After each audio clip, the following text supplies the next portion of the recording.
Helldivers 2 is touted as one of the best video games launched on the PS5. So when the game was recently ported to the Xbox, it was interesting to read through a number of one-star reviews for the console.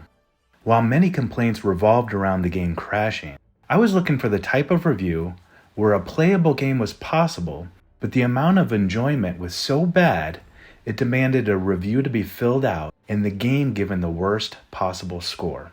So let's take a sample of why some gamers chose to give Helldivers 2 such a bad score. Then I'll let you know my take on the complaints and see if my experience was the same or not. For those interested, we also took a look at one-star review complaints from the newly released Gears of War Reloaded game. So if you're interested in that, click here to watch it. Or better yet, watch this one first, then the Gears of War video. Okay, let's get started with the complaints. Here's the first one.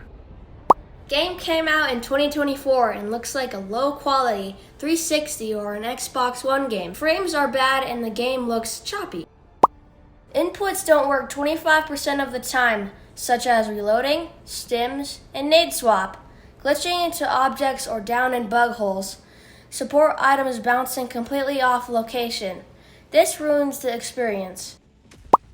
It's very obvious that this wasn't properly optimized. I'm on Series X and the performance is more than unimpressive. Constant crashing, frame issues, and low resolution.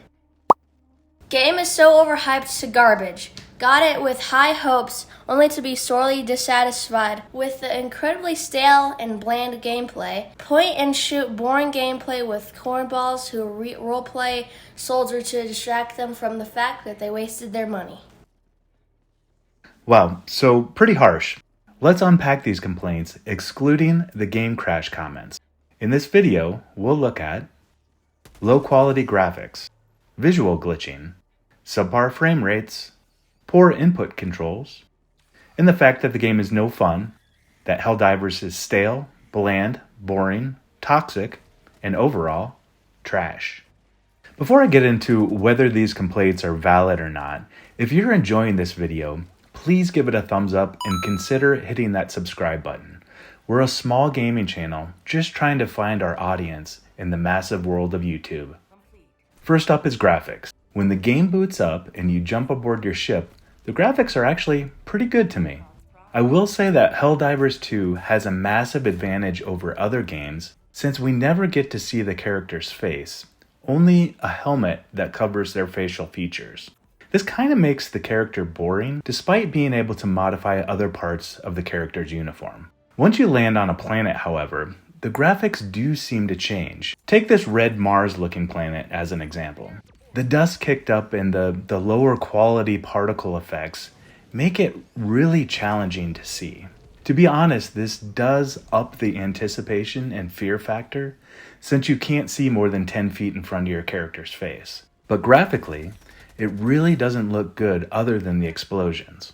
I'm going to have to agree with our reviewer on this one. The graphics are not the best I've seen, and I do expect more in 2025. Next up, let's talk about visual glitching. In my experience, yes, visual glitches do exist in this game.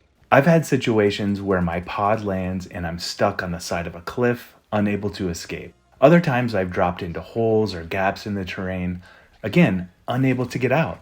I've also seen numerous occasions where the exfil ship clips deep into the terrain, taking me out of the gameplay.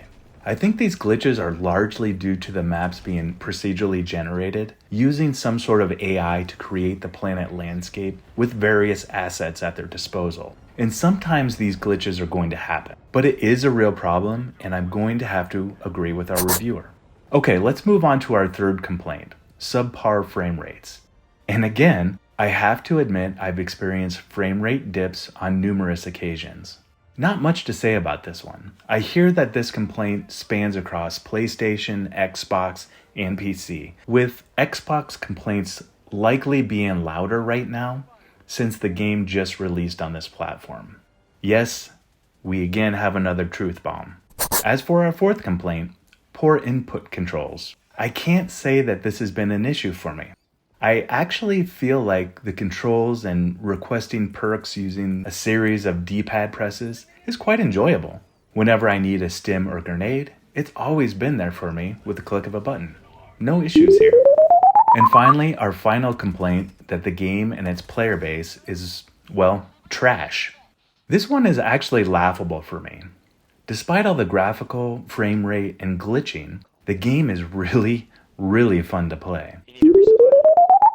My son and I have poured several hours into this game already, and not once has it been boring or stale. To me, it's like a slightly more realistic Earth Defense Force. And for those of you that have played EDF, you know you take the good with the bad. The bad being terrible graphics and the worst frame rates you've ever seen. But when it comes down to it, EDF is just super fun to play. And that's exactly how I feel about Helldivers 2. And considering it's only $40 on Xbox, it's the best deal around. Thank you for watching this video. Please like and subscribe, and let's spread some freedom.